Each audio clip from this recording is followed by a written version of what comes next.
If you are someone who is interested in the philosophical and psychological drivers of political transformation, there are three trends that you need to keep an eye on. The first is the ongoing realignment of the populist left. My prediction is that in the wake of Donald Trump, it's actually going to be the progressive left that ascends the most in influence. But it will be that faction of the left whose primary concern is class politics. Obviously, the ultra-progressive left has dominated the culture through wokeism, but this has almost certainly run its course, and I am seeing a very clear pattern amongst leftist thought leaders actively disabusing the left of its woke identity politics problem. People get incredibly upset when you say that. You couldn't dream of a better left for the capitalist class than this. So this was, in one way, you could say an abandonment of radical scholarship. If by radical we mean what it's always meant, which is you go to the root of things, and the root of modern society is capitalism. That generation of the left had itself degenerated morally and intellectually to essentially now shifting towards various forms of identity politics.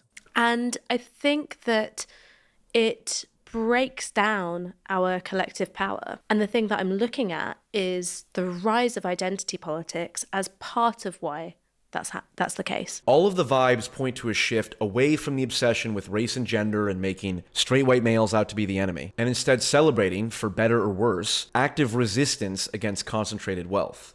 And we need something more than shouting. We need to do something constructive to anchor our hopes. A new acronym for a new age. It's not MAGA.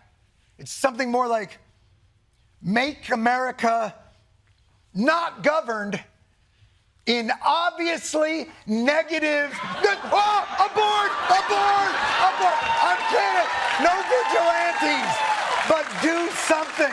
None of these news programs are talking about the incredible lack of empathy from the general public about this because of how these insurance companies treat people when they are at their most vulnerable, after we've all given them our money every fucking month and now we finally need you and all you do is deny us. And then these pussies and all of these things are taking the pictures of their CEOs off their websites. You know, I got to be honest with you, okay?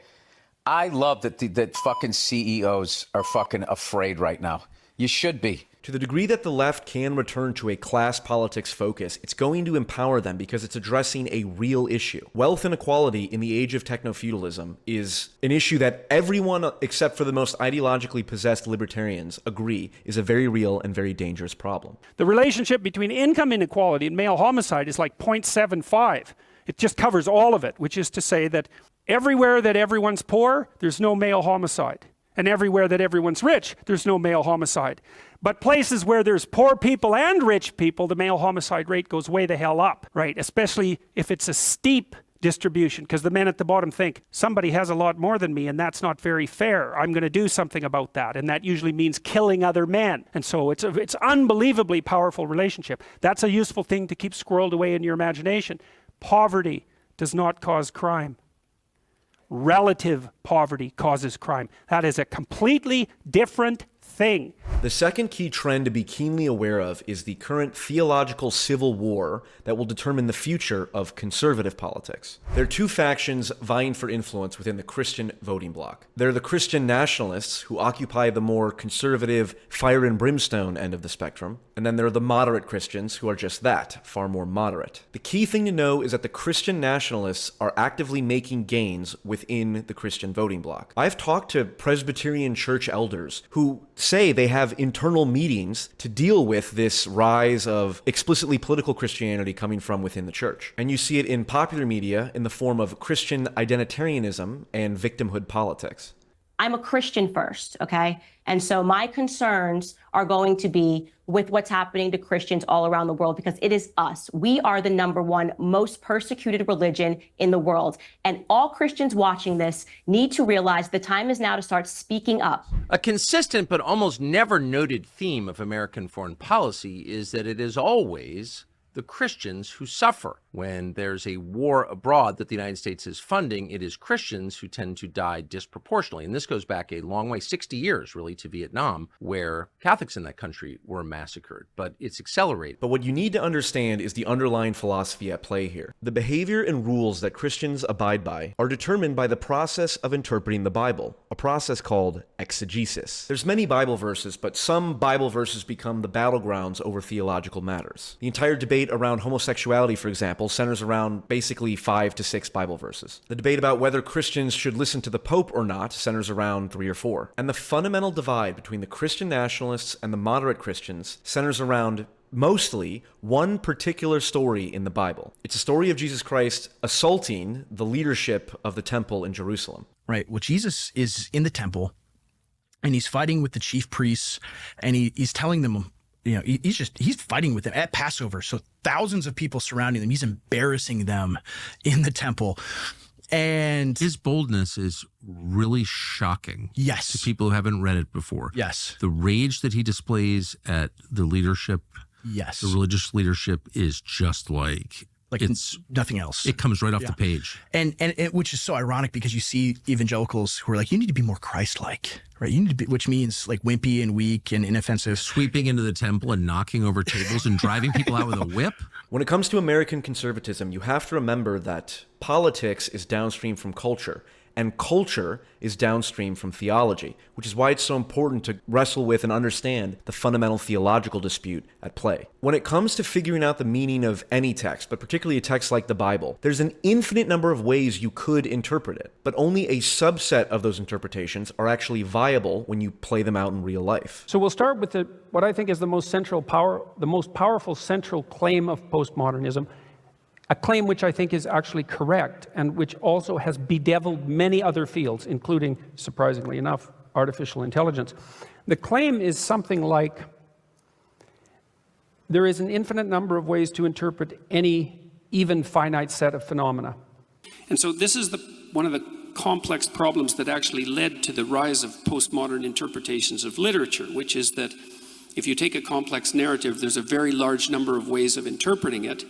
And it isn't self-evident which of those are canonically correct. Although there is a very large number of potential interpretations of the world, that does not mean that there is an equally large number of viable interpretations of the world. The insolvable problem is knowing which interpretation from the set of potentially viable interpretations is appropriate to apply in the current environment that you're in. You can imagine a culture where Christianity is the dominant oppressive force, in which, a more moderate theological interpretation would be beneficial. But in a culture where degeneracy runs rampant and all traditional moral rules are abandoned, it makes sense to emphasize the more strict theological approach. And this bleeds into the third key trend that is going to transform the political landscape, and that is the dissolution of the taboos, talking about Israel and Jews more broadly. Once again, all the vibes point towards the absolute normalization of criticizing Israel and talking about Jewish influence in the United States. Because then you also wonder, if there's Israeli influence, because that's a big thing now, how much Israeli influence is there in American politics, Oh, there's a lot, yeah. And it seems to be a ton. I feel like America's just it feels like we're just owned by Israel, And we just never knew it.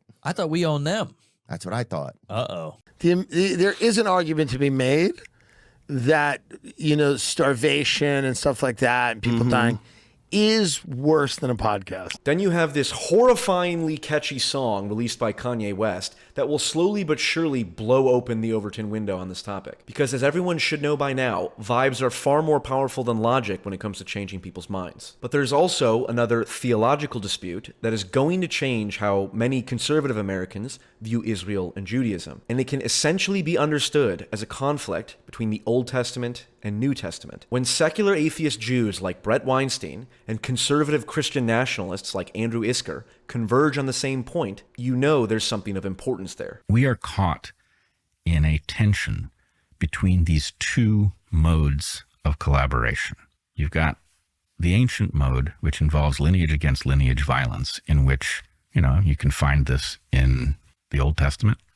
You can find it in the Quran, right? It's written in there, the rules of war and combat and how you are to view the enemy, their outgroup. Or you can have a collaborative modality, and you see these two threads competing, in my opinion, inside the state of Israel. So really you're saying it's Old Testament versus New Testament. I am. Because the New Testament is universalist.